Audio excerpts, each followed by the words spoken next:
चीनी नौसेना के हेलीकॉप्टर ने ऐसा क्या किया जिससे भड़का है फिलीपींस और फिर आमने सामने बीजिंग और मनीला आ गए हैं। जानेंगे क्या है मामला। तो वहीं दूसरी तरफ आईएमएफ ने अब पैसा रोका बांग्लादेश का और बांग्लादेश में नई मुक्ति वाहिनी बन रही है। जानेंगे कैसे हर दिन गाज पे गाज अब बांग्लादेश पे गिरना शुरू हो गया है। जियोपॉलिटिक्स में बहुत कुछ चल रहा है, हमेशा की तरह जानने को मिलेगा बहुत कुछ। आइए जानते हैं इन खबरों को विस्तार। एक बड़ी पुरानी कहावत है, कहते हैं चोर चोरी से जाए पर हेरा फेरी से न जाए। ऐसा ही कुछ हो रहा है दक्षिण चीन सागर में। फिलीपींस तटरक्षक ने मंगलवार को चीनी नौसेना पर खतरनाक फ्लाइट ऑपरेशन का आरोप लगाया है। चीनी हेलीकॉप्टर्स ने दक्षिण चीन सागर में एक विवादित तट पर गश्त कर रहे फिलीपींस के सरकारी विमान के करीब से उड़ान भरी। तटरक्षक ने एक बयान में कहा कि इस लापरवाह कार्रवाई ने पायलटों और यात्रियों की सुरक्षा के लिए गंभीर जोखिम पैदा कर दिया है। फिलीपीन तटरक्षक ने कहा कि सरकारी मत्स्य पालन विमान मंगलवार को स्कारबोरो शोल के ऊपर एक समुद्री डोमेन जागरूकता उड़ान भर रहा था। ये इलाका फिलीपींस के विशेष आर्थिक क्षेत्र के अंदर स्थित एक चट्टानी एटोल और मछली पकड़ने का प्रमुख केंद्र है। पीपुल्स लिबरेशन आर्मी नेवी का हेलीकॉप्टर विमान के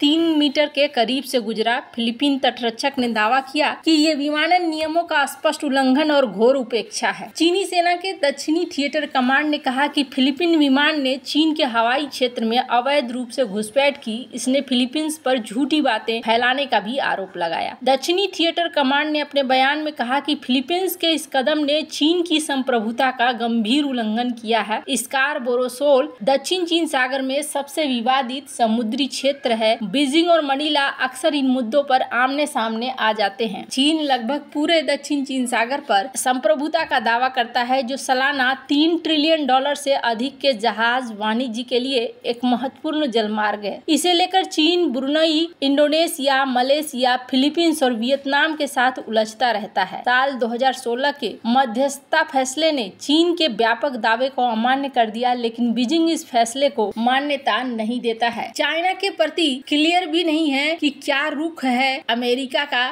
जिसकी वजह से और भी ज्यादा चीजें उलझती हुई यहाँ पर दिख रही हैं। जहाँ एक तरफ ये सब कुछ चल रहा है, वहीं बांग्लादेश के अंदर भी कुछ चीजें चल रही है। बांग्लादेश की मोहम्मद यूनुस के नेतृत्व वाली अंतरिम सरकार ने कहा है कि शेख हसीना भारत से वापस लाना उनकी सर्वोच्च प्राथमिकता में शामिल है। यूनुस सरकार ने कहा कि हसीना को वापस ढाका जरूर लाया जाएगा और कानूनी तौर पर उनकी किस्मत का फैसला होगा। बांग्लादेश की अंतरिम सरकार का ये आक्रामक रुख शेख हसीना की ओर से मोहम्मद यूनुस पर आतंक और अराजकता को बढ़ावा देने के आरोप लगाने के बाद दिखा है। हसीना ने सोमवार को यूनुस सरकार पर हमला बोला था। इसके बाद ढाका से प्रतिक्रिया आई है। बांग्लादेश की अंतरिम सरकार के प्रमुख मोहम्मद यूनुस के प्रेस सचिव शफीकुल आलम ने कहा कि हम हसीना का प्रत्यर्पण कराने के अपने प्रयास जारी रखेंगे ताकि उन पर मुकदमा चलाया जा सके। ये सरकार की सर्वोच्च प्राथमिकता है, जिस पर हम मजबूती से आगे बढ़ेंगे। बांग्लादेश के लोग तय करेंगे कि अवामी लीग देश के राजनीतिक परिदृश्य में बनी रहे या नहीं, लेकिन जो लोग हत्या जैसे अपराधों में शामिल हैं, उन्हें कानून का सामना करना पड़ेगा। आलम ने कहा कि OHCHR की रिपोर्ट में भी हसीना सरकार में मानवता के खिलाफ अपराध सामने आए हैं। ऐसे में उनको कानूनी शिकंजे में लाया जाना जरूरी है। बांग्लादेश की लंबे समय तक पीएम रही शेख हसीना को बीते साल सत्ता से बेदखल कर दिया गया था। ढाका में विरोध प्रदर्शन और हिंसा के बीच 5 अगस्त साल 2024 को वो भारत आ गई। इसके बाद से वो भारत में ही रह रही है। हसीना पर बांग्लादेश में कई गंभीर मामलों में केस दर्ज हुए हैं। इनमें से मानवता के खिलाफ अपराध, सामूहिक हत्याएं, जबरन गुमशुदगी शामिल है। शेख हसीना ने अपनी पार्टी कार्यकर्ता को दिए एक संदेश में अंतरिम सरकार के प्रमुख मोहम्मद यूनुस पर आतंकियों को बढ़ावा देने और अराजकता फैलाने का आरोप लगाया है। हसीना ने दावा किया है कि उनकी जान भी जा सकती है। उन्होंने कहा कि अल्लाह ने मुझे कुछ अच्छा करने के लिए बचा लिया। हसीना ने कहा कि पिछले साल के विरोध प्रदर्शनों में हत्याएं मुझे सत्ता से बाहर करने की साजिश का हिस्सा था। मैं वापस आऊंगी और पुलिस कर्मियों की मौत का बदला लूंगी। भारत के विदेश कार्यालय ने हसीना को वापस भेजने का अनुरोध करते हुए एक राजनयिक नोट भेजा है। बांग्लादेश की तरफ से भेजा गया है। नई दिल्ली ने इसकी पुष्टि की है, लेकिन कोई जवाब नहीं दिया है। बांग्लादेश का कहना है कि हसीना पर मुकदमा चलाया जाना है, ऐसे में भारत उनको वापस ढाका भेज दे। हसीना की पार्टी अवामी लीग के बहुत से नेता पहले ही बांग्लादेश में गिरफ्तार हो चुके हैं। वहीं शेख हसीना का मुद्दा दोनों देशों में तनातनी की वजह भी बनी हुई है। पर बांग्लादेश में यूनुस के उसके साथ भी सब कुछ ठीक नहीं है और इस चीज को भांप चुके हैं यूनुस। जिस छात्र संगठन के बल पर यूनुस सत्ता में आए थे, अब वही छात्र संगठन उनके लिए समस्या बन रहे हैं। बांग्लादेश में मुक्ति वाहिनी जैसे नागरिक सैन्य समूहों के गठन की चर्चा फिर तेज हो गई है। मंगलवार को बांग्लादेशी सेना के डिप्टी कमिश्नरों ने युवाओं के लिए सार्वभौमिक सैन्य प्रशिक्षण शुरू करने का प्रस्ताव रखा है। ये प्रस्ताव ढाका के उस्मानी ऑडिटोरियम में डीसी सम्मेलन के दौरान रक्षा मंत्रालय और सशस्त्र बल प्रभाग पर केंद्रित सत्र में रखा गया। इसका उद्देश्य युवाओं को बांग्लादेश की सेना की मदद के लिए तैयार रखना और देश की सुरक्षा में योगदान देना है। मुक्ति वाहिनी ने 1971 के बांग्लादेश मुक्ति संग्राम के दौरान बड़ी भूमिका निभाई थी और भारतीय सेना के साथ मिलकर पाकिस्तानी सेना को धूल चटाई। बांग्लादेश की सरकार के मुख्य सलाहकार मोहम्मद यूनुस के विशेष सहायक लेफ्टिनेंट जनरल अब्दुल हाफिज ने बैठकों के बाद कहा कि डिप्टी कमिश्नरों ने नागरिक सैन्य सहयोग बढ़ाने पर सवाल उठाए थे, जिसमें पूछा गया था कि क्या डिवीजन स्तर पर सिविल अधिकारियों द्वारा प्रदान किए जाने वाले सहयोग को नागरिक प्रशासन और सैन्य बलों के बीच समझ को मजबूत करने के लिए बढ़ाना चाहिए। हाफिज ने कहा कि डिप्टी कमिश्नर ने युवाओं के लिए सार्वभौमिक सैन्य प्रशिक्षण की व्यवस्था करने की संभावना के बारे में भी पूछा है, यानी यहाँ पर छोटे स्तर पर ट्रेनिंग देना शुरू कर रहा है। माना जा रहा है कि ये ऑपरेशन डेविल हंट का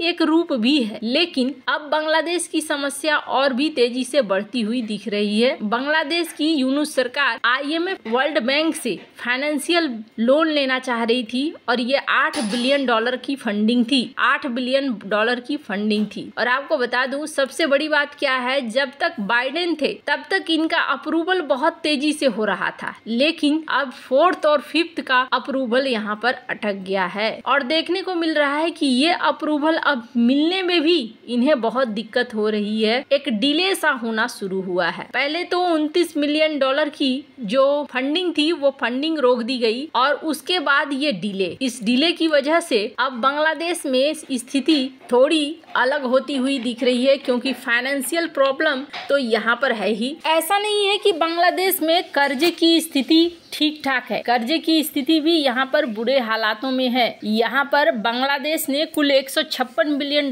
का ऋण जमा किया है, जिसमें घरेलू ऋण है $88 बिलियन, बाहरी ऋण है $68 बिलियन।